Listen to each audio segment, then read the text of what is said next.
Josephine Baker was born in 1906 in St. Louis, Missouri, to a poor African-American family. When she got older, she wanted to avoid a life of hard labor, so she began looking for a way out. She joined the Dixie Steppers, a group of street performers, and moved with them to Harlem. While she was in Harlem, Josephine Baker got a part in a show by Cecil and Blake called Shuffle Along, which was an attempt to be the first African-American musical to be on Broadway. In the show, she had to go blackface. Though her part was small, she managed to outshine the other actors by making crazy faces and stepping out to do small dances, which entertained audiences to no end. The wife of a rich white diplomat discovered Josephine while she was in Harlem. She brought the 15-year-old over with other black performers in order to show Paris what the Jazz Age was all about. Paris was in its height, the economy was good, and people had a thirst for entertainment.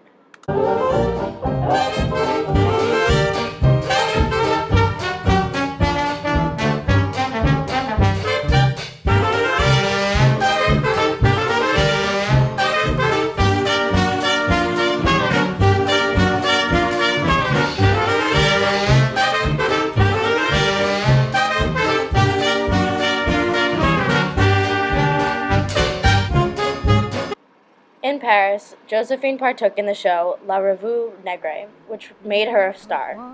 In it, she did her banana dance, which to this day is one of her most famous works.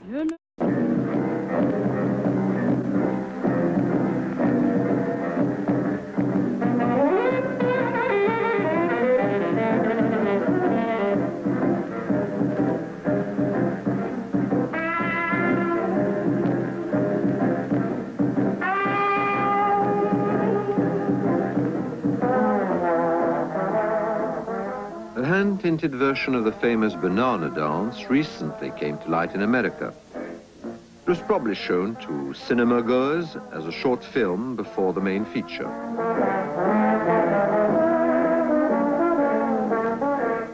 Censors saw to it that Josephine was dressed rather more modestly than she was for Paris audiences, but the setting is exactly the same.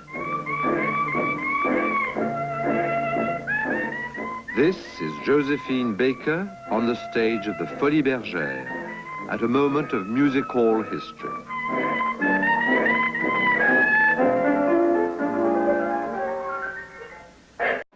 Later in her career, she participated in Folies Bergère, in which she adorned ostrich feathers and was topless.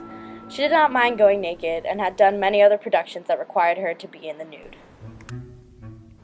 Josephine married a third time to a man who called himself Count Pepito di Abentino.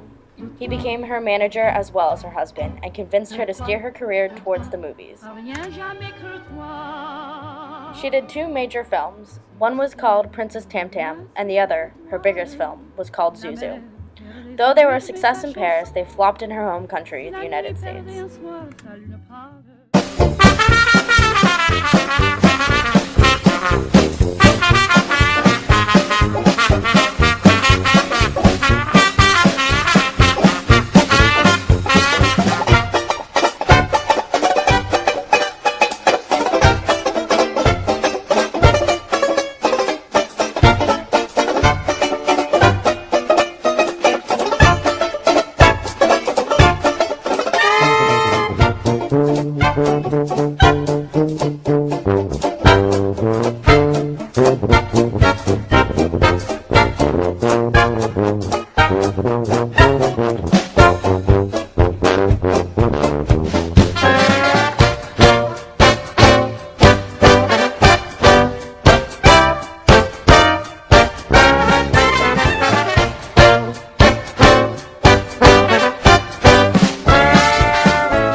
Pepito convinced her to move back to New York, where she was in the Ziegfeld Follies.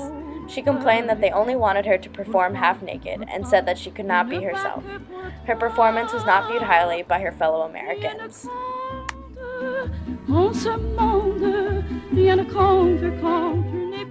Josephine and Pepito moved back to New York to try her luck performing for American audiences.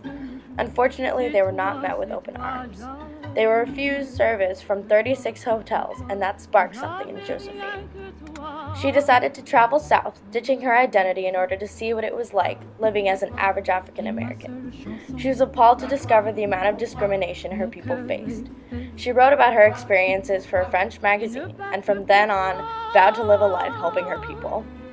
She refused to perform in the United States anymore because African Americans were not allowed in theaters.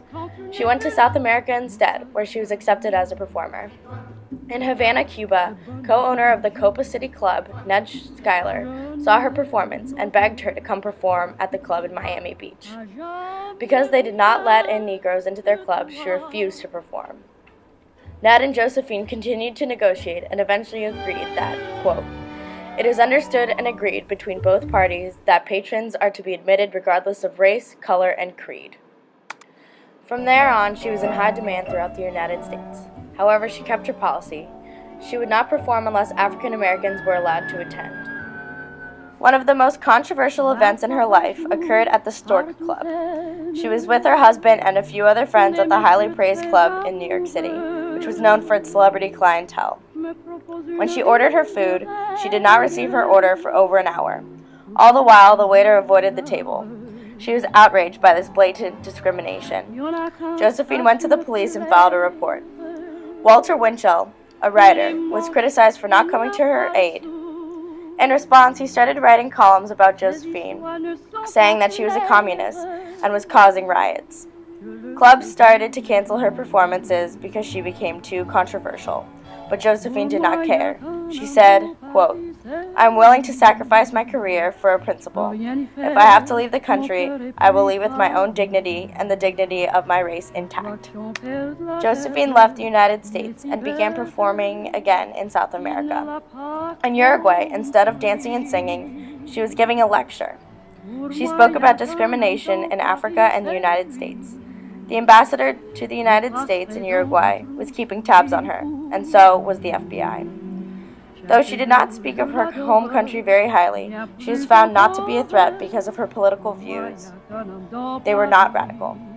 Dudzik described that Baker's underlying philosophy was that education and respectful interaction among persons of different races and religions would overcome prejudice. There was only one race, and that was the human race.